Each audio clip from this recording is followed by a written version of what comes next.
হাতে লাঠি, মুখে কাপড়ে ঢাকা এরাই চোরা কারবারি।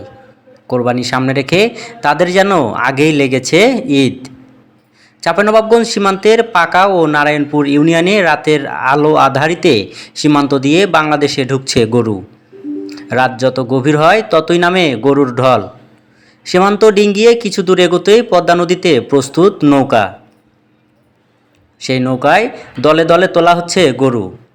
এভাবে বালুচর, নদী আর বিজিবির চোখ ফাঁকি দিয়ে সব কিছু একাকার করে ভিনদেশি গরু মিশে যাচ্ছে কোরবানির হাটে। স্থানীয় রাজনীতিবিদ, জনপ্রতিনিধি, সন্ত্রাসী ও প্রশাসনের কিছু ব্যক্তি জড়িত থাকায় চোরাচালান চক্রটি বেশ শক্তপোক্ত ও অপ্রতিরোধ্য। দুর্গম পথ পাড়ি দিয়ে এ প্রান্তে গরু আনতে ঘাটে ঘাটে দিতে হচ্ছে বখরা। আবার সীমান্তরক্ষীর চোখ এড়াতেও চলছে নানা কিসিমের কেরামতি। যদিও মাঝে মধ্যে দুই একটি গরুর চালান আটক করতেও দেখা গেছে বিজিবি সদস্যদের পাঠানো ফুটেজে। সীমান্ত পথে অবাধে গরু আসায় ক্ষোভ প্রকাশ করেছেন খামারিরা। তারা বলছেন, ঈদুল আজহায় বিক্রির জন্য ধার দেনা এমনকি ব্যাংক লোন নিয়ে গরু লালন পালন করেছেন তারা।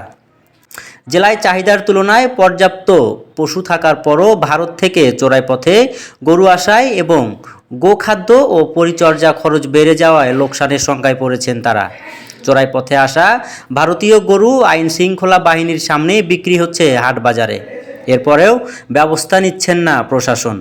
দুঃখজনক ব্যাপার, কয়েকদিন ধরে ইন্ডিয়া থেকে ব্যাপক হারে গরু ঢুকছে।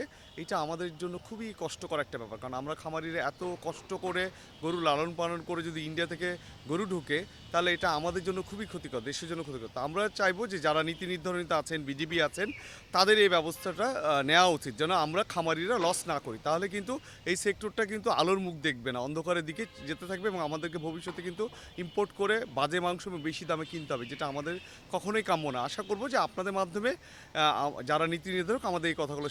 এ বিষয়ে 53 বিজিবি ব্যাটালিয়নের অধিনায়ক লেফটেন্যান্ট কর্নেল কাজী মুস্তাফিজুর রহমান টেলিফোনে দাবি করেন, সীমান্ত দিয়ে বিচ্ছিন্নভাবে কিছু গরু রাতের অন্ধকারে আসলেও সেগুলো জব্দ করা হচ্ছে।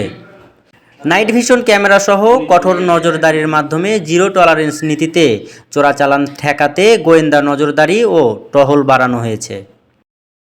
আমাদের যে সমস্ত চোরাচালান প্রবণ এলাকা যেগুলো রয়েছে সেগুলো অলরেডি কিছু কিছু জায়গায় আমরা চিহ্নিত করেছি এবং সে সমস্ত বিওপি এলাকায় আমাদের অতিরিক্ত জনবল মোতায়েন করা হয়েছে এবং একই সাথে আমাদের নজরদারি এবং গোয়েন্দা নজরদারি গুলো বৃদ্ধি করা হয়েছে যাতে এগুলা চোরাচালান যাতে না হয়। এবং একই সাথে আপনারা জানবেন যে গত কয়েকদিন ধরে আমরা কম বেশি গরু জব্দ করছি যাতে এগুলা ঠেকানো যায় এবং একই সাথে যাতে আমাদের খামারিরা যাতে ক্ষতিগ্রস্ত না হয় আমরা সীমান্তে সর্বোচ্চ নজরদারি জারি রেখেছি এবং একই সাথে নাইট ভিশন গগলস এর ব্যবহার এবং ড্রোন আমরা সীমান্ত এলাকায় ব্যবহার শুরু করেছি। এদিকে জেলা প্রাণী সম্পদ কার্যালয়ের তথ্যমতে চাঁপাইনবাবগঞ্জের 5টি উপজেলায় ছোট বড় মিলিয়ে এবার 2,26,050টি পশু কোরবানির জন্য প্রস্তুত রয়েছে। চাঁপাইনবাবগঞ্জ জেলায় কোরবানিযোগ্য গবাদি পশুর সংখ্যা 2,26,050টি। আমাদের চাহিদা রয়েছে 1,67,202টি। এবছরে আমাদের উদ্বৃত্ত রয়েছে 58,848টি।